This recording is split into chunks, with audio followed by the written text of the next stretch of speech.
Hello, this is Janie with PuppyLovesMe.net. Today, I'm going to read The Berenstain Bears and Too Much Pressure. And I believe this book has been around the block again, too. It's missing its cover. When cubs and their parents get a little too busy, their everyday lives get a little too dizzy.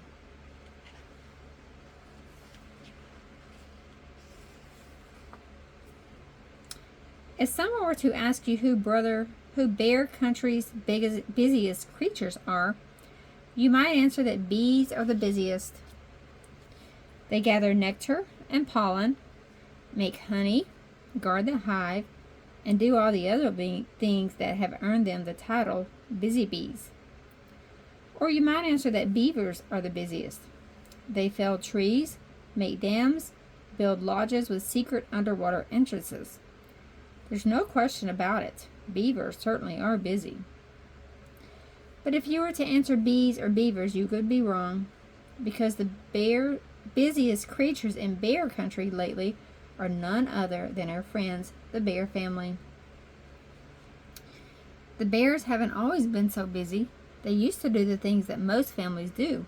They worked and played, went to school, visited friends, enjoyed nature, and once in a while, they just sat around and did absolutely nothing.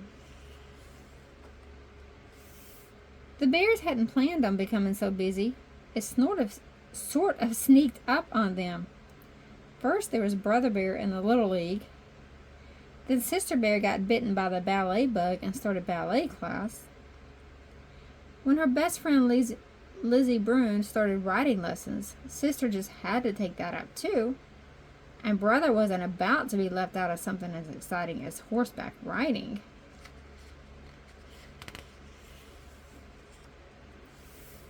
That's how it was with the other activities. As soon as one of the Cubs' friends signed up for something, Brother and Sister had to sign up too. Before anyone thought to say enough is enough, they were also signed up for swimming, gymnastics, soccer. Soccer is how we get our kicks.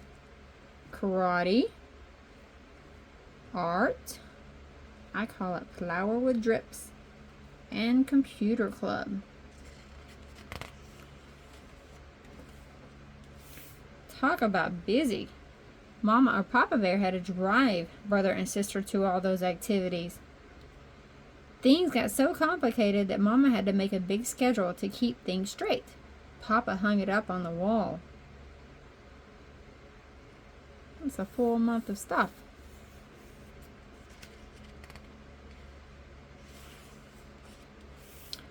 The schedule was especially difficult on Friday, and today was Friday.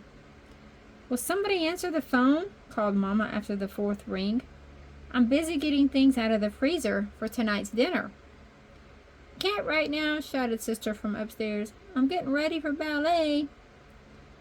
Me neither, yelled Brother. I'm getting all my baseball stuff.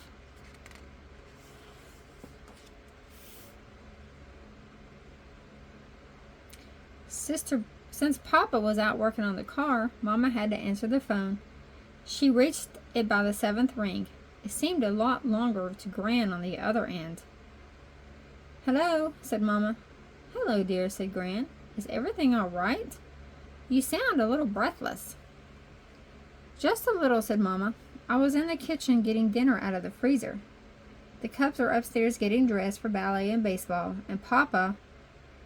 But before she could explain about Papa, her shoulder bag got tangled in the phone cord, which pulled the phone down with a clunk. What happened? Shouted Gran. That was an awful clunk. It was just the phone falling. Was there anything special, Gran?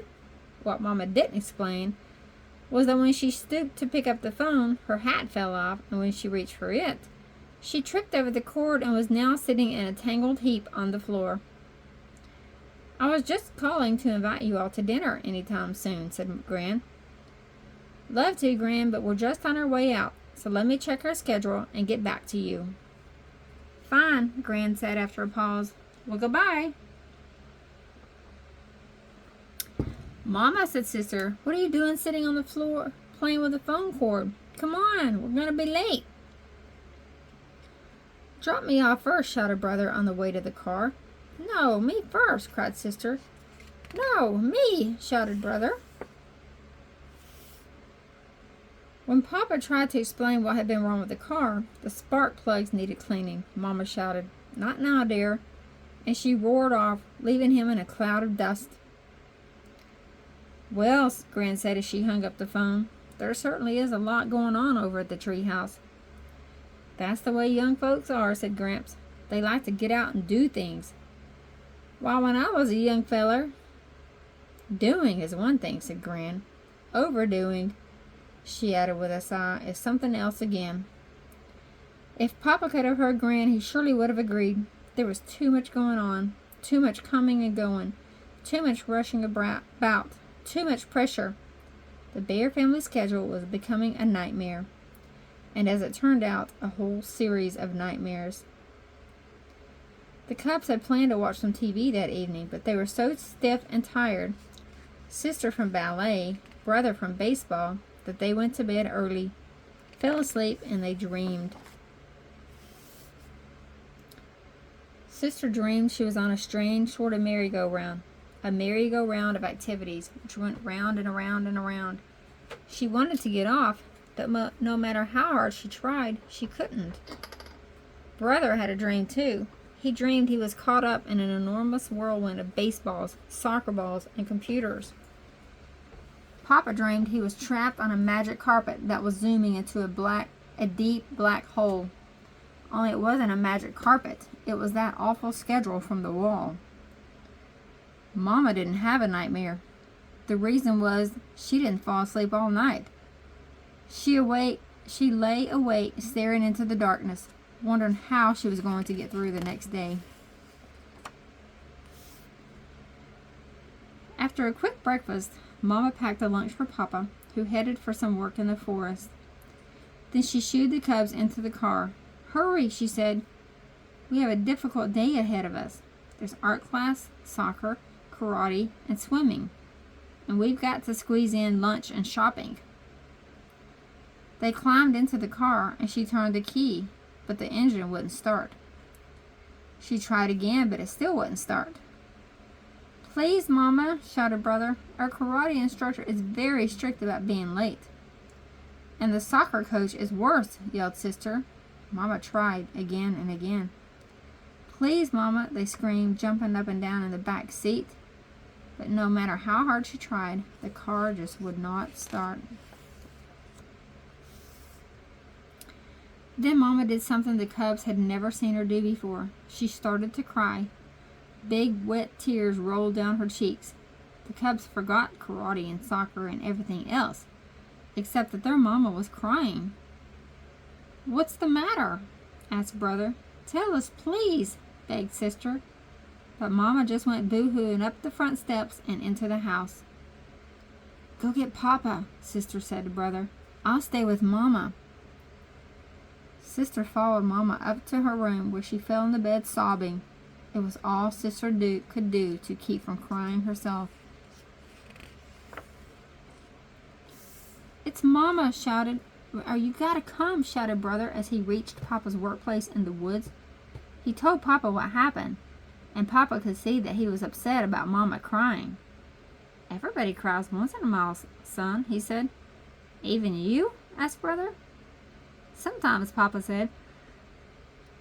The problem with the car is those spark plugs. We probably need new ones. But the real problem is the schedule of ours. I know Mama didn't sleep well last night worrying about it. I didn't sleep too well either. I had this awful dream, admitted Brother. That makes two of us, said Papa. Sister had one too, said Brother as they reached the treehouse. Mama stopped crying, announced Sister as Papa and Brother came upstairs. That's right, Mama said, smiling through a few last tears. There's nothing like a good cry sometimes. And there's nothing like a little common sense about too much pressure, said Papa. So the Bears had a family meeting right then and there. The Cubs agreed that 2 after-school activities a week was more than enough. Brother chose baseball and computer club, and sister chose ballet and horseback riding. True, they lost their title, the busiest family in Bear Country, but they went back to having a very good time doing the everyday things that most families do. They worked and played, went to school, visited friends, enjoyed nature, and once in a while they sat around doing absolutely nothing. The end.